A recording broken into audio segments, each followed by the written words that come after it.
ಸನ್ನಿವೇಶದಲ್ಲಿ ರಾಜ್ಯದ ಪ್ರತಿಯೊಬ್ಬ ಪ್ರಜೆಯೂ ಕೂಡ ಅದರ ವಿರುದ್ಧ ದಂಗೆ ಎದ್ದಾಗ ಈ ಉಮ್ಮತ್ತಿನ ಈ ಸಮುದಾಯದ ಅತ್ಯಂತ ದೊಡ್ಡ ಏಳಿಗೆ ಕಾರಣಕರ್ತರಾದ ವಿದ್ವಾಂಸ ಸಮೂಹವು ದೆಹಲಿಯೊಂದಿರ ಯುವಕರೊಂದಿಗೆ ಅವರು ಕೂಡ ಬೆಂಬಲವನ್ನು ತೋರಿಸಿದಾಗ ಮುಲ್ಲಾನ ಎದೆಯಲ್ಲಿ ಮೂರಕ್ಷರವಿಲ್ಲದವರು ನೀಟ್ ಬಗ್ಗೆ ಏನು ಮಾತು ಎಂಬ ಪ್ರಶ್ನೆಯಲ್ಲಿ ಈ ರಾಜ್ಯದಲ್ಲಿರುವ ಈ ದೇಶದಲ್ಲಿರುವ ಸರ್ವಮತ ಜನತೆಗೆ ಐಕ್ಯವನ್ನು ಸ್ನೇಹವನ್ನು ಸಂಬಂಧವನ್ನು ಕೊಡಲಿ ಹೇಟು ಹಾಕುವುದಕ್ಕಾಗಿ ಕೆಲವೊಬ್ಬ ವ್ಯಕ್ತಿಗಳಲ್ಲಿ ಮಾತನಾಡಿದರು. ಪ್ರೀತಿಯ ಸರ್, ಮುಲ್ಲಾನ ಎದೆಯಲ್ಲಿ ಮೂರಕ್ಷರವಿಲ್ಲ ಎಂದು ಯಾವ ರೀತಿ ತಾವು ಹೇಳಿದ್ದೀರಿ ನಮಗೆ ಗೊತ್ತಿಲ್ಲ. ಭಾರತದಿಂದ ಕಾಶ್ಮೀರದಿಂದ ಹಿಡಿದು ಕನ್ಯಾಕುಮಾರಿಯವರೆಗೆ ತಾವೊಮ್ಮೆ ಕಣ್ಣೋಡಿಸಿ ನೋಡಬೇಕು.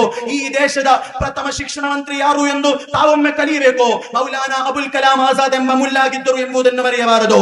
ಭಾರತದ ಗ್ರಾಂಡ್ ಮುಫ್ತಿ ಸುಲ್ತಾನ್ ಉಸ್ತಾದರ ಕ್ರಾಂತಿಯನ್ನೊಮ್ಮೆ ನೀವು ಕಲಿಯಬೇಕು. ಕಾಶ್ಮೀರದಿಂದ ಕನ್ಯಾಕುಮಾರಿವರೆಗೆ ಬರುವಂತ ಲಕ್ಷಾಂತರ ವಿದ್ಯಾರ್ಥಿಗಳಿಗೆ ಈ ನಾಡಿನ ಅತ್ಯಂತ ದೊಡ್ಡ ವ್ಯಕ್ತಿಗಳಾಗಿ ಪರಿವರ್ತಿಸಿದ್ದು ಮೂರಕ್ಷರ ಇರುವ ಮುಲ್ಲಾ ಎಂಬುದನ್ನು ಮರೆಯಬಾರದು ಮಿತ್ರರೇ.